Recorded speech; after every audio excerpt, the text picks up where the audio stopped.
নমস্কার। আজকে কথা বলবো পুরুষদের একটা খুব সাধারণ বিষয় কিন্তু খুব অবহেলিত বিষয় নিয়ে, প্রোস্টেটের বৃদ্ধি বা প্রোস্টেটের এনলার্জমেন্ট নিয়ে। প্রোস্টেট গ্ল্যান্ড পুরুষদের রিপ্রোডাক্টিভ সিস্টেমের একটি অংশ যা ইউরিনারি ব্লাডারের নিচে এবং ইউরেথ্রা বা মূত্রনালীর চারপাশে অবস্থিত। এটি কাজু বাদামের আকারে একটি গ্রন্থি। এটি এক প্রকারের তরল বা আঠালো পদার্থ তৈরি করে যাকে প্রোস্টেটিক সিক্রেশন বলে। এই সিক্রেশন সিমেন বা বীর্যের সঙ্গে মিশে স্পার্মের সুস্থতা এবং গতিশীলতা বজায় রাখতে সাহায্য করে। প্রোস্টেট গ্ল্যান্ডের মধ্য দিয়ে ইউরিন এবং সিমেন উভয়ই কিন্তু প্রবাহিত হয়। নর্মাল প্রোস্টেট গ্ল্যান্ড ওয়েট যদি ধরা হয়, ওয়েট অ্যাপ্রক্স 25 গ্রামের মতো হয়, কিন্তু যখন এই প্রোস্টেট গ্ল্যান্ড এনলার্জড হয় তখন এই প্রোস্টেট গ্ল্যান্ডের কিন্তু আকার প্রায় 2 থেকে 3 গুণ বেড়ে যেতে পারে। নর্মালি আমরা মেডিকেল সায়েন্সে বলি যে প্রোস্টেট গ্ল্যান্ডটা প্রায় একটা কাজু বাদামের আকার ধারণ করে, নর্মালি থাকে। যখন এটা এনলার্জড হয় প্রায় একটা পাতিলেবু বা একটা টেনিস বলের আকার ধারণ করে। প্রোস্টেট এনলার্জমেন্ট সাধারণত বিনাইন টাইপের হতে পারে। একে বিনাইন প্রোস্টেটিক হাইপারপ্লেসিয়া বা বিপিএইচ বলা হয়। সবচেয়ে কমন এনলার্জমেন্টের মধ্যে এটা একটা পড়ে। এছাড়া প্রোস্টেটিক যদি ইনফেকশন হয় সেটাও কিন্তু পরবর্তীকালে বিপিএইচের আকার ধারণ করে। এছাড়া খুব কম পার্সেন্টের ক্ষেত্রে দেখা যায়, প্রায় যতগুলো প্রোস্টেট এনলার্জমেন্ট আছে তার 10% ক্ষেত্রে এটা কিন্তু ক্যান্সারের আকার ধারণ করে, যখন প্রোস্টেট গ্ল্যান্ডের মধ্যে যে সেলগুলো থাকে সেগুলো যখন অ্যাবনর্ম্যাল সেল ডিভিশন হতে থাকে তখন কিন্তু এগুলো সাধারণত ক্যান্সার বা ম্যালিগন্যান্ট আকার ধারণ করে। আজকে কথা বলবো মেনলি এই বিনাইন প্রোস্টেটিক হাইপারপ্লেসিয়া বা বিপিএইচ নিয়ে। এই বিপিএইচের কারণ বলতে গেলে মেনলি কিন্তু সবার আগে যেটা আসে এজিং বা যত বয়স বাড়তে থাকে, অ্যাবভ 40 এর সম্ভাবনা সবচেয়ে বেশি আস্তে আস্তে হতে থাকে। অ্যাবভ 50 থেকে 60 ইয়ার্সের ক্ষেত্রে পুরুষদের ক্ষেত্রে প্রায় 50%, এটা থাকলে 60 থেকে 70%, 70 ইয়ার্সের মধ্যে কিন্তু এটা 70%-এর মানে বিপিএইচ হওয়ার সম্ভাবনা থাকে। যখন 70, 80 বা এর চেয়ে বেশি হয় পুরুষদের ক্ষেত্রে কিন্তু 90% সম্ভাবনা থাকে বিপিএইচ হওয়ার। এছাড়া যদি কারণ বলতে হয়, হরমোনাল কিছু অ্যাবনর্ম্যালিটির জন্য বা ইমব্যালেন্সের জন্য এটা হয়। যত বয়স বাড়তে থাকে টেস্টোস্টেরনের লেভেল আস্তে আস্তে কিন্তু পুরুষদের ক্ষেত্রে কমতে থাকে, কিন্তু ইস্ট্রোজেনের লেভেল কিন্তু স্টেবল কন্ডিশনে থাকে। আর এই ইস্ট্রোজেন কিন্তু প্রোস্টেট গ্ল্যান্ডের মধ্যে যে সেলগুলো থাকে সেগুলোকে আস্তে আস্তে কিন্তু মানে প্রলিফারেশন করে, বৃদ্ধি করতে থাকে, ফলে প্রোস্টেট এনলার্জমেন্ট হয়। এছাড়া ডাইহাইড্রো টেস্টোস্টেরন বলে একটা হরমোন থাকে যেটা ডিটিএইচ নামে আমরা বলে থাকি। এই হরমোন কিন্তু যত এজ বাড়তে থাকে এর পরিমাণ বাড়তে থাকে, আর এটা কিন্তু সেল ডিভিশন কিন্তু বাড়িয়ে দেয় প্রোস্টেটে।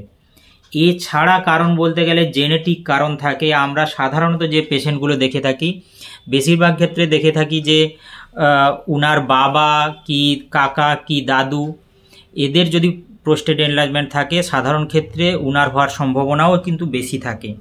যাদের ক্ষেত্রে বারবার ইনফেকশান হয়, ক্রনিক ইনফেকশানের জায়গায় যায় ইউরিনারি সিস্টেমে, তাদের ক্ষেত্রে কিন্তু প্রোস্টেট এনলার্জমেন্ট হওয়ার সম্ভাবনা থাকে। এছাড়া ইনসুলিন রেজিস্ট্যান্ট পেশেন্টদের ক্ষেত্রে, যাদের ক্ষেত্রে ইনসুলিনের লেভেল নর্মালের তুলনায় অনেক বেশি থাকে, তাদেরও কিন্তু বিপিএইচ হওয়ার সম্ভাবনা থাকে।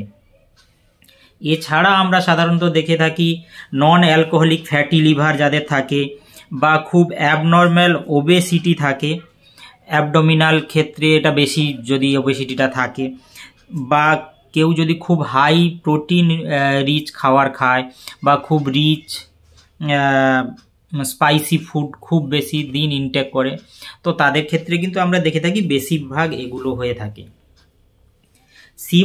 যে সিমটমগুলো নিয়ে আমাদের কাছে পেশেন্টরা সাধারণত আসে, ঘন ঘন প্রস্রাব পায়, দিনে রাতে উভয় ক্ষেত্রেই প্রস্রাব পায়, কিন্তু যখন পেশেন্ট রাত্রে প্রস্রাবটা খুব বেশি পায় তখন কিন্তু ঘুমের ব্যাঘাত ঘটে।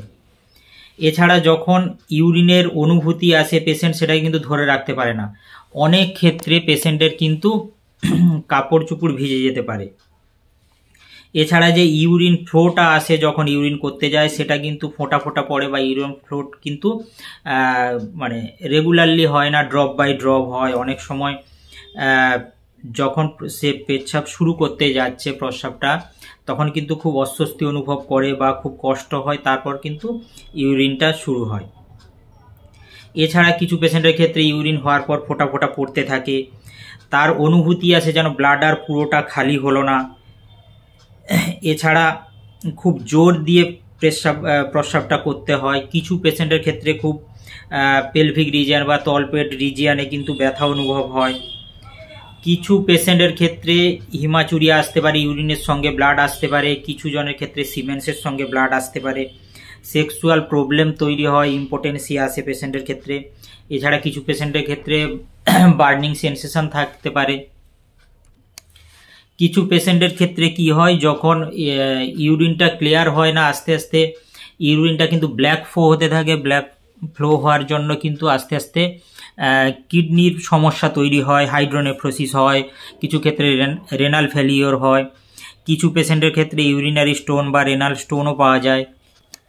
সাধারণত আমরা ডাক্তারবাবুরা যে ইনভেস্টিগেশনগুলো করে থাকি, সাধারণত পার রেকটাম এক্সামিন করা হয়। পার রেকটাম এক্সামিনের মাধ্যমে কিন্তু আমরা প্রোস্টেটটাকে ফিল করতে পারি যে প্রোস্টেট এনলার্জড হয়েছে, একটা টেনিস বলের আকার ধারণ করেছে।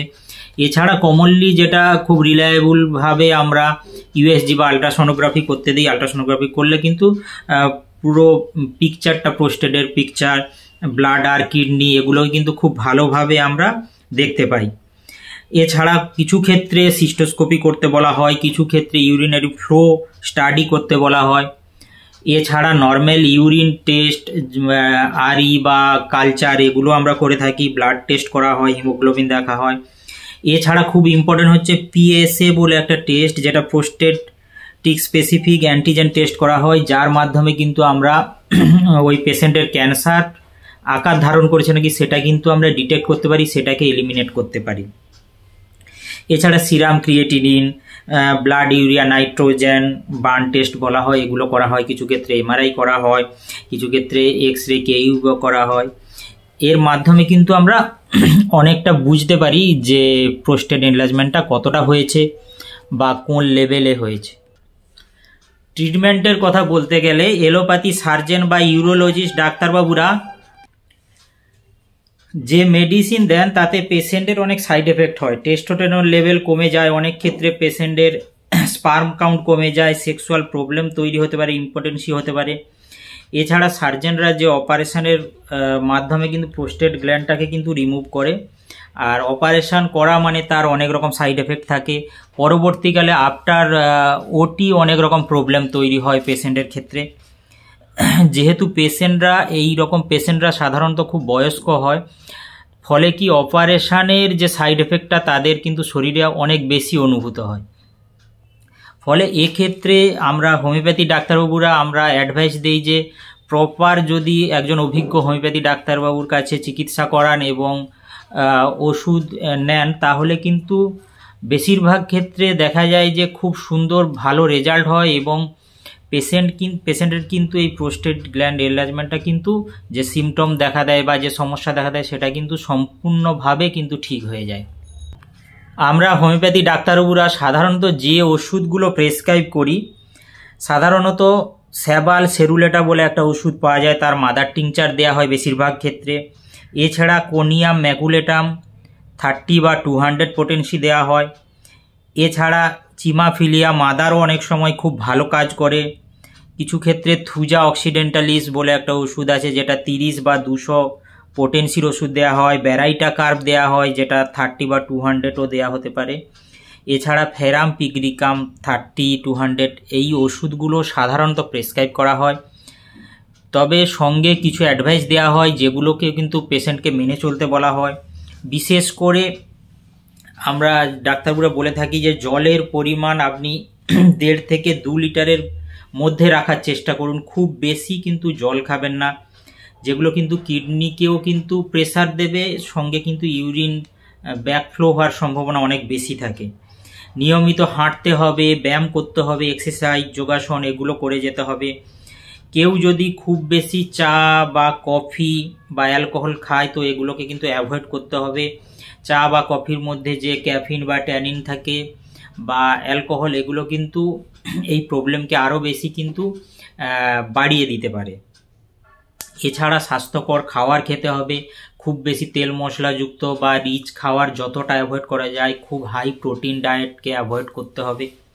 এগুলো মেনে চলতে হবে। আরেকটা করতে হবে যেটা, রাত্রে শুতে যাওয়ার সময় যখন আপনি ইউরিনে যাচ্ছেন, একবার ইউরিন করার পর হাফ মিনিট কি 1 মিনিট একটু ওয়েট করুন, আবার একবার ইউরিনের চেষ্টা করুন। এর ফলে কি ব্লাডার সম্পূর্ণ খালি হওয়ার সম্ভাবনাটা অনেক বেশি হয়। এইভাবে কিন্তু করলে আপনার কিন্তু এই প্রোস্টেটের সমস্যাটা কিন্তু অনেকটাই ক্লিয়ার হবে। প্রোস্টেট নিয়ে লজ্জা না পেয়ে আপনি অভিজ্ঞ হোমিওপ্যাথি ডাক্তারের কাছে কিন্তু চিকিৎসা করালে প্রোস্টেটের সমস্যা কিন্তু সম্পূর্ণ সেরে যায়। ধন্যবাদ।